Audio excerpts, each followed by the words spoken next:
매일 성경 묵상 나눔입니다. 8월 30일 월요일입니다. 시편 71편 17절에서 24절의 오늘의 본문입니다. 본문을 읽습니다. 하나님이여 나를 어려서부터 교훈하셨으므로 내가 지금까지 주의 기이한 일들을 전하였나이다. 하나님이여 내가 늙어 백발이 될 때에도 나를 버리지 마소서. 내가 주의 힘을 후대에 전하고 주의 능력을 장래의 모든 사람에게 전하기까지 나를 버리지 마소서. 하나님이여 주의 의가 또한 지극히 높으시니이다. 하나님이여 주께서 큰 일을 행하셨사오니 누가 주와 같으리이까. 우리에게 여러 가지 심한 고난을 보이신 주께서 우리를 다시 살리시며 땅 깊은 곳에서 다시 이끌어 올리시리이다. 나를 더욱 창대하게 하시고 돌이키사 나를 위로하소서. 나의 하나님이여 내가 또 비파로 주를 찬양하며 주의 성실을 찬양하리이다. 이스라엘의 거룩하신 주여 내가 수금으로 주를 찬양하리이다. 내가 주를 찬양할 때에 나의 입술이 기뻐 외치며 주께서 속량하신 내 영혼이 즐거워하리이다. 내 혀도 종일토록 주의 의를 작은 소리로 읊조리리니 나를 모해하려는 자들이 수치와 무한을 당함이니이다. 오늘의 본문은 두 개의 단락으로 나누어져 있습니다. 첫 번째 단락입니다. 첫 번째 단락에서 하나님께서 나를 어려서부터 교훈하셨다. 그리고 내가 지금까지 주의 기이한 일을 전하였습니다. 그리고 내가 늙어서 백발이 될 때에도 나와 함께 하십시오. 그리고 나에게 힘을 주셔서 나로 주의 힘을 후대에게 전하고 주의 능력을 장래 모든 사람에게 전하기까지 나를 버리지 마십시오. 라고 이 교사됨 또 전도자의 삶에 대한 이야기를 하고 있습니다.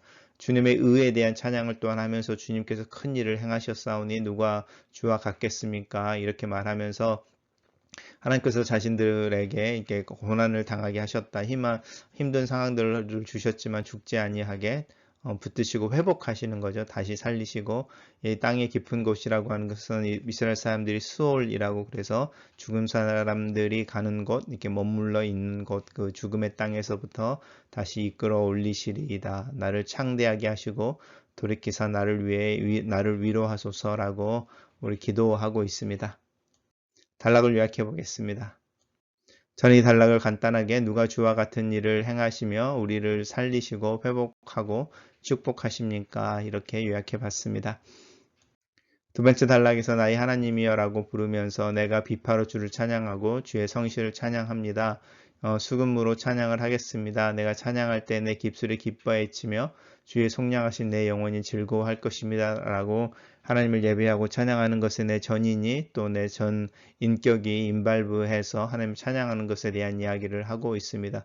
또한 나의 혀도 종일토록 주의 작은 의를 작은 소리로 읊조린다라고 하는데 이 작은 소리로 읊조린다라는 말이 묵상한다는 뜻입니다. 하나님의 의라고 말하는 부분, 하나님께서 옳다고 말씀하시는 부분인 것이죠. 옳고 그름의 문제 가운데 하나님의 어떤 판단을 통해서 나오는 정의의 문제인데 그것과 관련된 성경의 구절들이나 또 하나님의 가르침에 대해서 깊이 묵상하는 삶에 대한 이야기를 하고 있습니다. 그렇게 내가 올바름 또 옳고 그름에 대한 분명한 기준을 가지고 믿음의 삶을 살아가려고 할 때에 내 주변에 있는 이들이 이렇게 수치와 무한을 당하게 될 것에 대해서 기도하고 있습니다.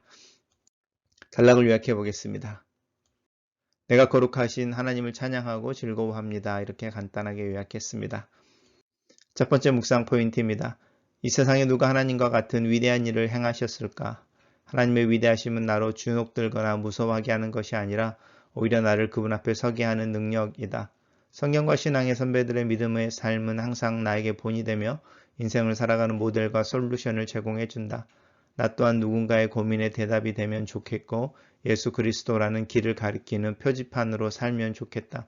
하나님께서 먼저 나를 사랑하셨으니 나는 그 사랑 안에 거하며 그 사랑을 즐거워하는 시간이 필요하다. 하나님같이 큰 일을 행하시며 우리를 살리시는 이가 없다.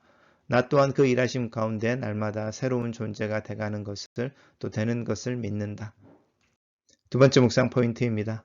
주의 말씀을 묵상하고 주야로 묵상하며 하나님을 찬양하는 삶은 믿는 자의 힘이 된다. 하나님의 말씀을 묵상하는 것이 하나님을 사랑하는 방법이며 주야로 주의 말씀을 묵상하는 삶이 하나님께로부터 오는 힘을 힘입어 사는 삶이다. 하나님은 고난 중에 내 손을 놓지 아니하시는 분이시다. 하나님은 그의 능력과 위대함을 사용하셔서 나를 축복하시고 구원하신다. 나의 대적들은 하나님의 대적이 되며 하나님의 심판의 날에 수치와 징계를 당하게 될 것이다. 나는 나를 다스리는 하나님의 은혜, 죽음의 깊은 어둠에서 나를 끄집어내시며 들어 올리시는 하나님을 찬양한다. 하나님 찬양 속에서 하나님을 더 신실하게 의지하며 하나님과 동행하는 삶을 위해 기도한다. 글로 쓰는 기도입니다. 우주의 창조자께서 나를 구원하시기 위해 연약한 아기의 모습으로 이 땅에 오신 것을 감사합니다. 발에 먼지를 묻히고 얼굴에 땀방울을 흘리며 사신 것을 기억합니다. 목마름과 배고픔을 해결하기 위해 하나님 앞에 섭니다. 인간이셨던 예수 그리스도께서 내 삶을 긍정하시고 내 존재를 긍정해 주시기를 기도합니다. 그 사랑과 그 은혜를 힘입어 오늘 아침 하나님을 찬양합니다. 내 삶에 하나님을 아는 지식이 자라가게 하시고 그 사랑의 이웃을 돕고 섬기며 비방과 비난을 묵묵히 걸어가는 모습으로 나타날 수 있도록 도와주시옵소서. 내 마음을 받으셔서 이 세상에 거하시는 그 하나님의 거처로 삼으시기를 또 그렇게 나와 하루를 동행하시기를 예수님 이름으로 기도합니다. 아멘.